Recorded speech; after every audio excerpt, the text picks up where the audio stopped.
warahmatullahi wabarakatuh. Selamat pagi anak-anak. Sampai jumpa kembali dengan saya dalam mata pelajaran Sosiologi kelas 12.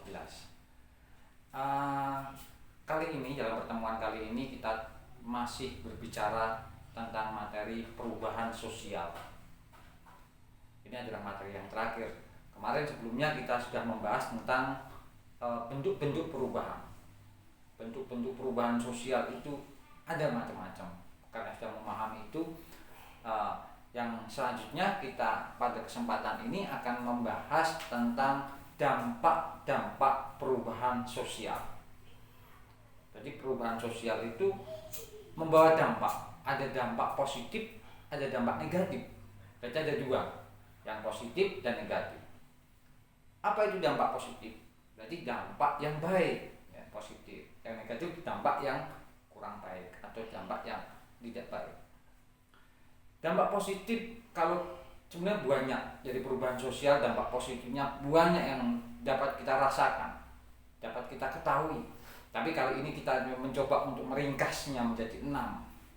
Yang pertama apa? Yang pertama adalah perkembangan ilmu pengetahuan dan teknologi. Berkembangnya ilmu pengetahuan dan teknologi akhirnya berakibat pada meningkatnya pendidikan di masyarakat. Nah, ini tidak bisa lepas dari perubahan yang dilakukan oleh anggota masyarakat. Karena masyarakat mempunyai akal, mempunyai keinginan untuk memudahkan memenuhi kebutuhan. Akhirnya mereka menggunakan pengetahuannya atau akalnya untuk menemukan sesuatu, menciptakan sesuatu, menemukan teknologi. Nah, menemukan teknologi, dengan teknologi itu bisa menjadi media untuk menambah pengetahuan. Contohnya apa? Contohnya ditemukan internet. Ya, dengan media internet itu adalah hasil temuan dari sebuah pengetahuan yang dimiliki oleh masyarakat atau manusia berupa teknologi. Dan teknologi internet ini bisa menjadi media mereka, media kita semua untuk menambah wawasan, menambah pengetahuan. Bahkan kalau saya bilang internet itu tanpa batas. Kita bisa belajar mendapat pengetahuan tanpa batas. Kalau dulu kita belajar dari buku-buku, dari kitab-kitab yang ada di perpustakaan, yang ada di sekolahan atau di madrasah atau pondok pesantren. Sekarang kita bisa mengakses pengetahuan itu dari banyak, bahkan ratusan atau ribuan buku bisa kita dapatkan dari internet. Berita-berita atau sesuatu yang baru di masyarakat luar sana, ya, karena internet tidak mengenal ruang dan waktu. Yang terjadi di Arab Saudi seperti apa sekarang, di Yaman seperti apa sekarang, di Afghanistan sekarang bagaimana, di Eropa seperti apa, Amerika seperti apa, kita saat ini bisa mengakses, kita bisa mengetahui. Jadi ini menyebabkan dampaknya apa? Pengetahuan kita semakin meningkat. Itu yang pertama. Terus yang kedua adalah karena manusia tadi pengetahuannya meningkat, teknologinya meningkat pula, akhirnya lahirlah terciptanya lapangan pekerjaan baru sebagai dampak positif perubahan sosial. Lapangan pekerjaan baru, karena untuk memenuhi kebutuhan tadi, akhirnya manusia atau masyarakat menciptakan lapangan pekerjaan baru. Contohnya apa? Contohnya nggak jauh-jauh di bidang ilmu pengetahuan atau di lembaga pendidikan, di madrasah atau sekolah. Zaman dulu tidak ada namanya guru informatika, karena zaman dulu belum ada internet, belum ada komputer. Tapi karena ada perkembangan, ada perubahan bahwa sekarang itu tidak bisa lepas dengan namanya informatika atau teknologi komputer, maka ada namanya guru informatika. Berarti ada lapangan pekerjaan baru. Contohnya banyak lagi juga. Sekarang ada namanya apa? Ojek online. Nah, ojek online ya kan, itu menjadi lapangan pekerjaan baru. Akibat dari apa? Perubahan sosial. Kalau dulu tukang ojek itu ojek mangkal gitu kan, kita harus menjemput tukang ojek baru kita diantar. Sekarang enggak, tukang ojek yang datang dengan aplikasi, bang antar di sekian, langsung muncul. Pesan sesuatu, beli sesuatu, nggak usah ke tokonya, tapi ada pengantarnya. Berarti ada lapangan pekerjaan baru. Tidak hanya penjual dan pembeli, tapi apa? Ada pengantar. Nah, itu kan imbas dari perubahan sosial. Sebagai dampaknya positifnya Pak, lahirnya lapangan pekerjaan baru. Terus yang ketiga, terciptanya tenaga kerja yang berkualitas. Ini tidak bisa lepas dari dampak yang pertama. Dengan pengetahuan yang semakin berkualitas, teknologi yang semakin tinggi, akhirnya melahirkan tenaga kerja yang berkualitas juga. Ketika tenaga kerja berkualitas, maka kerjanya lebih efektif dan efisien. Kalau dulu dilakukan dengan jumlah orang yang banyak, waktu yang lama, sekarang cukup dilakukan hanya orang yang sedikit dan waktu yang cepat. Itu yang namanya lebih efektif dan efisien. Karena apa? Tenaga kerjanya berkualitas. Contohnya apa? Contohnya kalau zaman dulu itu orang panen padi kan, membutuhkan banyak orang sing ngarit ya, gebloki dengan apa, kalau zaman dulu itu ani-ani malah ani-ani. Terus dipakai lesung. Nah, ibu-ibu satu kampung ikut semua, hanya satu petak padi membutuhkan waktu yang mungkin sehari lebih.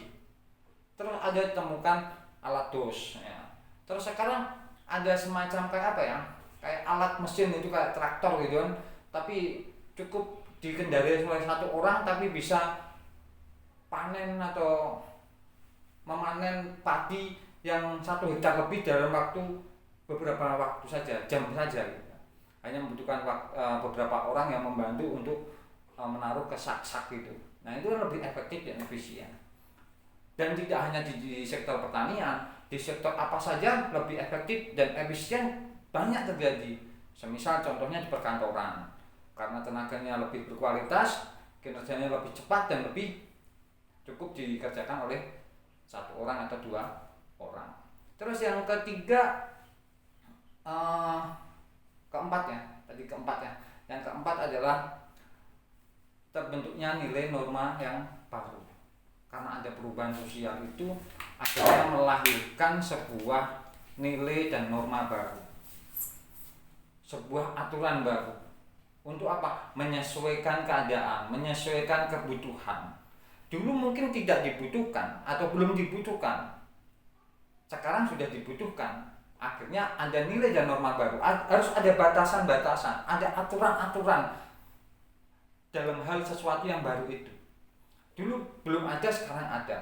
Dulu belum boleh, sekarang boleh. Nah, itu adalah nilai dan norma baru. Contohnya, kalau zaman dulu belum ada namanya undang-undang IT ya.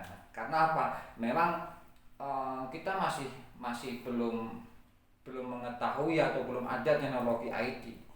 Karena sekarang zaman modern itu banyak namanya kejahatan, orang melakukan kejahatan melalui IT. Contohnya apa? Orang mencuri melalui internet, itu bisa terjadi. Ada banyak pencuri seperti itu. Atau melakukan pembunuhan karakter dengan cara pencemaran nama baik melalui media massa atau media sosial ya, media sosial, dari mulai mungkin akun-akun aplikasi kan banyak sekarang. Orang bisa menjatuhkan orang lain dengan itu melalui media sosial. Nah, ini karena meresahkan, maka harus ada aturan yang baru untuk mengatur itu. Karena aturan yang lama belum mengatur itu. Akhirnya lahirlah sesuatu yang baru berupa nilai dan norma yang baru, mengatur sesuatu yang belum ada di norma yang lama. Atau mungkin norma yang lama itu tidak boleh, sekarang diperbolehkan. Ini banyak. Kalau kemarin kita contohkan gitu kan, karena dulu anak pondok tidak boleh bawa HP atau KW atau smartphone ya. Sekarang diperbolehkan karena harus daring, ngaji sambil bawa HP. Tapi walaupun dengan aturan-aturan yang berlaku di pondok pesantren. Padahal dulu emang tidak boleh. Bahkan dulu itu kata mbah saya, itu nonton TV aja nggak boleh, baca koran saja nggak boleh. Tapi seiring perkembangan zaman diperbolehkan. Berarti ada norma dan nilai yang baru. Terus yang kelima adalah meningkatnya kebebasan berpendapat, dan itu dilindungi. Kok orang bebas berpendapat? Sekarang di era modern itu kita dilindungi, ada perlindungan dan lebih bebas mengeluarkan pendapat, melalui apa saja, melalui media massa bisa saja, media online itu bisa saja menggunakan media sosial kita. Kita berpendapat ini dan itu, tapi ingat jangan bertentangan dengan undang-undang IT. Walaupun kita diberi kebebasan untuk berpendapat dan dilindungi, maka kita harus tetap sesuai dengan nilai dan norma yang berlaku. Kalau di bidang itu apa? Undang-undang IT. Nah, terus yang terakhir apa? Yang terakhir adalah masyarakat semakin menghargai waktu. Sebagai manusia modern sekarang, orang sangat menghargai waktu. Karena apa? Seakan sekarang itu waktu berjalan begitu cepat.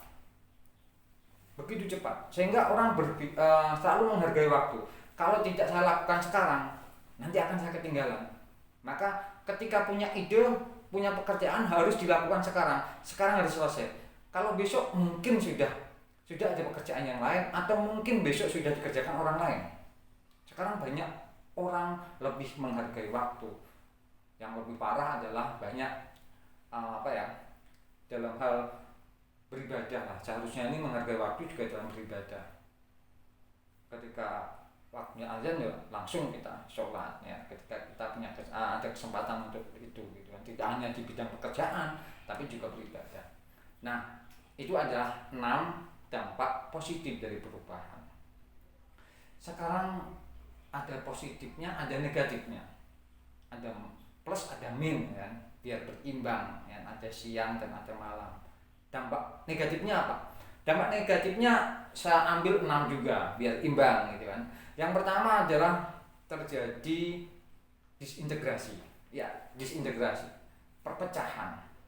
Karena ada perubahan itu akhirnya terjadi pergolakan, terjadi konflik dalam masyarakat yang mengalami suatu perubahan. Ada pro dan ada kontra. Kalau kalian ingat, salah satu faktor penyebab konflik sosial adalah perubahan sosial yang cepat. Ada 4 kan? Perbedaan antar individu, perbedaan latar belakang kebudayaan, perbedaan kepentingan, dan yang keempat adalah perubahan sosial yang cepat. Nah, perubahan sosial yang cepat ini akan mengakibatkan terjadi suatu konflik. Berarti dampak salah satu negatif perubahan sosial adalah terjadi konflik. Berarti terjadi disintegrasi. Juga terjadi disorganisasi, tidak hanya disintegrasi tapi disorganisasi, melemahnya nilai dan norma yang berlaku di masyarakat. Nah, ini akhirnya terjadi apa? Terjadi juga permasalahan, terjadi konflik. Yang dulu orang harus patuh pada norma dan nilai mulai memudar, mulai melemah. Karena apa? Masa transisi, mereka mau mengganti atau merubah nilai dan norma. Akhirnya terjadi apa? Ini kebanyakan adalah terjadi konflik antar generasi. Ya. Konflik antar generasi, antara generasi tua dan generasi muda. Yang tua berpedoman pada norma yang masih lama, yang muda berpedoman pada norma yang mau berlaku, norma yang mau baru. Ya. Akhirnya apa? Terjadi disorganisasi, melemahnya nilai dan norma. Akhirnya mereka cenderung kayak apa? Contohnya adanya lebih individual. Terus yang kedua, selain disintegrasi dan disorganisasi, yang kedua memicu kerusakan lingkungan alam. Perubahan sosial itu bisa memicu terjadi kerusakan alam. Walaupun kita sadar sesadar-sadarnya bahwa kerusakan alam itu pasti terjadi. Karena endingnya alam kita akan rusak. Tapi yang memicu apa? Memicu adalah perubahan sosial. Masyarakat guna untuk memenuhi kebutuhannya, akhirnya melakukan suatu perubahan sosial. Contohnya masyarakat yang agraris berubah menjadi industri. Yang dulu tidak ada pabrik, sekarang banyak pabrik untuk memenuhi kebutuhannya. Contohnya adalah pabrik tambang, entah itu tambang emas, tambang minyak, atau mungkin untuk kebutuhan untuk semen. Akhirnya berdiri pabrik pertambangan. Yang terjadi apa? Eksploitasi alam akhirnya merusak lingkungan. Terjadi banyak pencemaran. Adanya pabrik-pabrik, entah itu pabrik apa saja, menimbulkan pencemaran udara, pencemaran suara, pencemaran tanah, pencemaran suara, tanah dan air, kan? Pencemaran air. Dan lebih parah lagi adalah terjadi pencemaran kebijakan. Kebijakan ini yang memutuskan sesuatu yang tidak tepat, gitu kan. Misal ini kawasan agraris, tanahnya subur, pertaniannya bagus, didirikan pabrik di situ, akhirnya masyarakatnya kehilangan mata pencarian. Benar di situ pabrik tumbuh dengan bagus, tapi kehilangan lahan-lahan pertanian, sehingga orang yang dulu pekerjaannya profesinya petani sekarang harus nganggur atau hijrah ke tempat lain karena tidak punya keahlian untuk bekerja di pabrik tersebut. Banyak sebenarnya kalau kita berbicara masalah kerusakan alam. Siapa yang bertanggung jawab? Kita semua. Tapi yang perlu kita sadari adalah kerusakan alam pasti akan terjadi. Tapi bagaimana kita bisa mengendalikan itu? Jangan sampai perubahan sosial yang terjadi ini mempercepat, memicu, ya, mempercepat terjadinya suatu kerusakan alam. Ingat, alam ini adalah tidak hanya untuk kita, tapi untuk anak cucu kita juga, tentang air, tentang tanah, tentang udara. Terus yang selanjutnya adalah yang ketiga, ya. Ketiga adalah mulai redupnya adat istiadat karena mulai ditinggalkan. Dengan adanya perubahan sosial, adat istiadat mulai redup.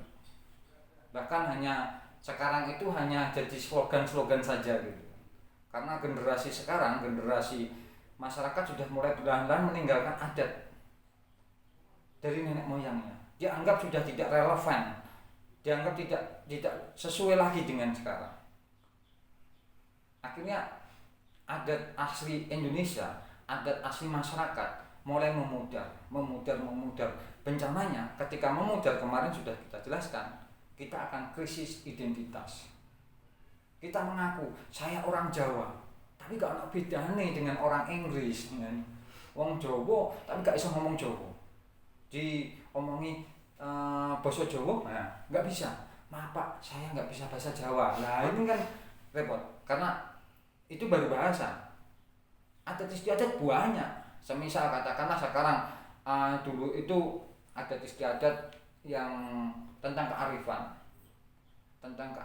tentang religius, itu sudah mulai dipelintirkan, dilarang-larang. Contohnya, kalau di tempat saya itu namanya apa ya? Sebelum kita panen itu wiwitan di sawah. Wiwitan kita itu bancaan, kan?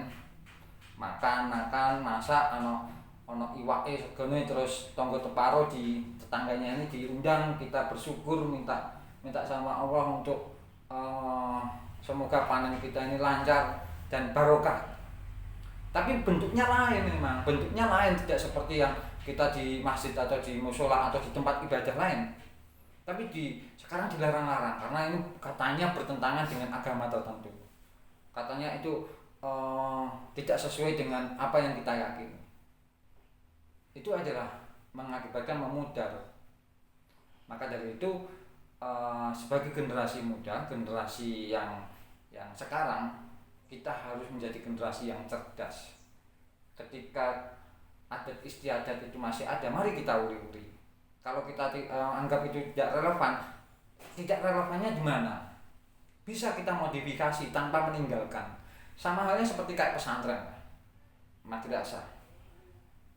Siap menghadapi tantangan global tapi tidak meninggalkan kitab kuning, ajaran-ajaran salaf. Apa?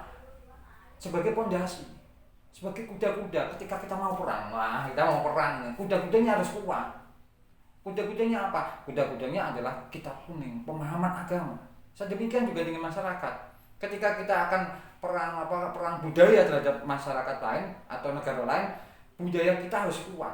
Kita benar-benar menguasai kebudayaan kita sendiri, adat istiadat kita. Baru kita mempelajari adat orang lain. Biar kita tidak malah hanyut mengikuti adat istiadat orang lain. Merasakan jinji, guys, kita kembali lagi. Dampak negatif yang keempat sekarang. Perubahan tingkah laku yang ke arah yang negatif.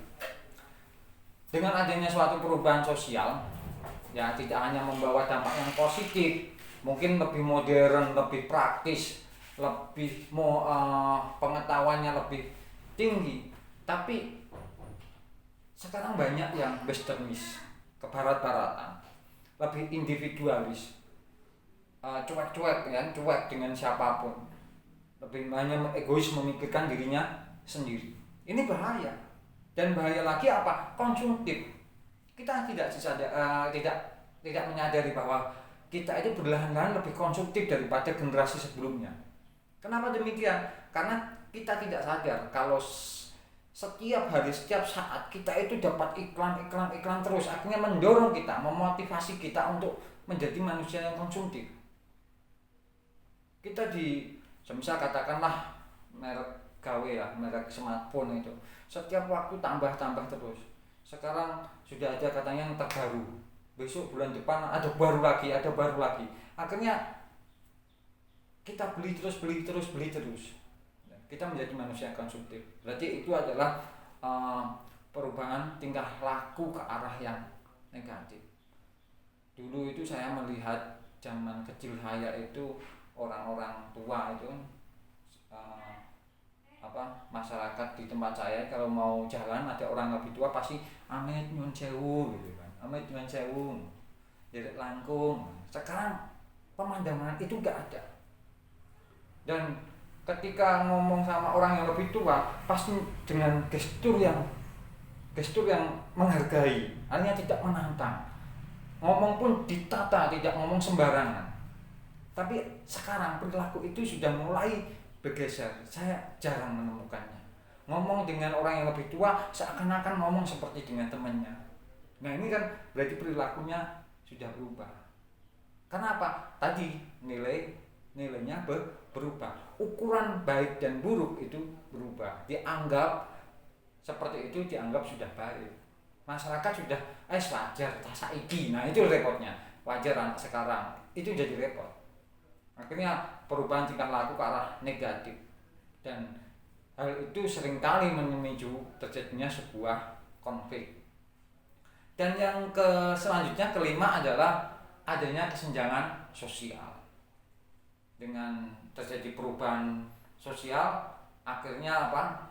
Akhirnya terjadi suatu kesenjangan. Orang yang persaingan terbuka. Siapa saja bisa menempati kelas sosial paling atas. Dan siapa saja bisa jatuh atau terjadi sosial sinking. Dia dari teratur mobilitas sosialnya turun dari kelas atas ke kelas bawah atau kelas bawah langsung ke kelas atas. Yang atas semakin atas bisa saja. Karena apa? Karena sekarang itu persaingan bebas. Siapa yang punya pengetahuan, siapa yang mempunyai modal, siapa yang mau keinginan untuk bekerja keras, dia akan menjadi sukses.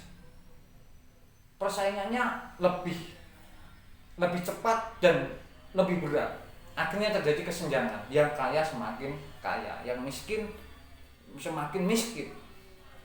Apalagi orang yang seperti contohnya adalah saya, terlahir dari keluarga yang biasa petani gitu. Ketika saya tidak mau belajar, ketika saya tidak mau bekerja, maka saya mungkin lebih buruk daripada orang tua saya, keadaan ekonomi maupun keadaan yang lainnya. Bukan saya katakan saya lebih baik daripada orang tua saya, tidak. Tapi mungkin dari sektor pekerjaannya, saya akan bekerja menjadi seorang petani seperti bapak dan ibu saya. Bapak dan ibu saya pada waktu itu petani emang masih ada lahan. Beliau masih bisa memenuhi kebutuhan dari lahan tersebut.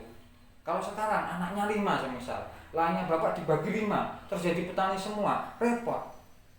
Berarti penghasilan yang dulu untuk 1 orang sekarang untuk 5 orang. Maka dari itu ditanamkan, kita harus bekerja keras, kita harus mampu bersaing. Biar apa? Biar kita bisa menjadi orang yang cukup dan bisa memenuhi kebutuhan. Nah kita kembali lagi ke kesenjangan sosial. Kesenjangan sosial emang sangat terjadi di zaman modern itu. Kalau kita lihat bangunan megah-megah, tapi di samping-samping masih ada bangunan yang sangat memprihatinkan. Orang banyak yang yang naik mobil mewah, tapi di lain sisi banyak juga orang yang kelaparan. Nah ini terjadi karena perubahan sosial. Terus yang terakhir tadi saya singgung sebenarnya, arah keluar perilaku yang lebih konsumtif.